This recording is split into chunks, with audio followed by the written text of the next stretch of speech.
бахшида ба 35-солагии истиқлоли давлати ҷумҳурии Тоҷикистон ва дар доираи дастуру супоришҳои асосгузори сулҳу ваҳдати миллӣ, пешвои миллат, муҳтарам Эмомалӣ Раҳмон дар донишкадаи кӯҳии металлургии Тоҷикистон дар шаҳри Бӯстон форуми ҷумҳуриявӣ таҳти унвони омодасозии мутахассисони соҳаи кӯҳкории металлургӣ, мушкилот ва дурнамо баргузор гардид. дар кори форум намояндагони мақомоти иҷроияи ҳокимияти давлати вилояти Суғд, вазорати маориф ва илми ҷумҳурии Тоҷикистон, вазорати саноат ва технологияҳои нави ҷумҳурии Тоҷикистон, инчунин намояндагони мақомоти давлатӣ, корхонаҳои саноатӣ, олимону муҳаққиқон ва мутахассисон иштирок намуданд. нахуст меҳмонон ва иштирокчиён аз намоиши маҳсулоти соҳаи кӯҳкорию металлургӣ боздид намуда, бо навъҳои маҳсулоти истеҳсолшаванда, раванди коркарди ашёи хом ва фаъолияти корхонаҳои соҳавӣ шинос шуданд. сипас кори форум оғоз гардида, иштирокчиён зимни суханронӣ иброз доштанд, ки дар даврони соҳибистиқлолӣ барои рушди соҳаи саноат, бунёди корхонаҳои нави истеҳсолӣ, истихроҷу коркарди ашёи хоми ватанӣ ва истеҳсоли маҳсулоти ниҳоӣ заминаҳои мусоид фароҳам оварда шуданд. дар ин раванд масъалаи бо мутахассисони соҳибкасб таъмин намудани корхонаҳои саноатӣ аҳамияти хос касб намудааст.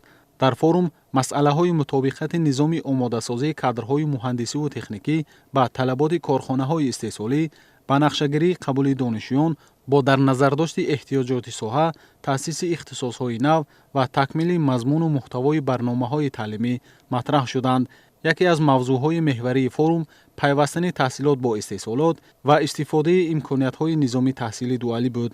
иштирокчиён доир ба таҷрибаомӯзии донишҷӯён дар корхонаҳо, конҳо, озмоишгоҳҳо ва корхонаҳои истеҳсолӣ, инчунин такмили таҷрибаи касбии омӯзгорони ихтисосҳои муҳандисиву техникӣ табодули назар намуданд.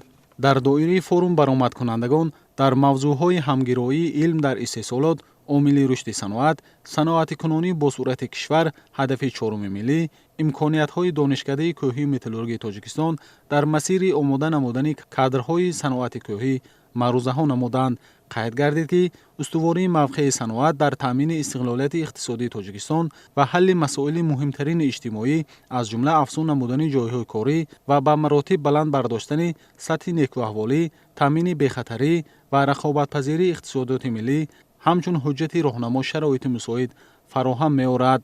баргузории форуми ҷумҳуриявӣ барои табодули таҷриба, муаррифии имкониятҳои муассисаҳои таълимӣ, илмӣ ва корхонаҳои саноатӣ, баррасии масъалаҳои соҳавӣ ва таҳкими робитаҳои илму маориф бо истеҳсолот заминаҳои мусоид фароҳам меорад.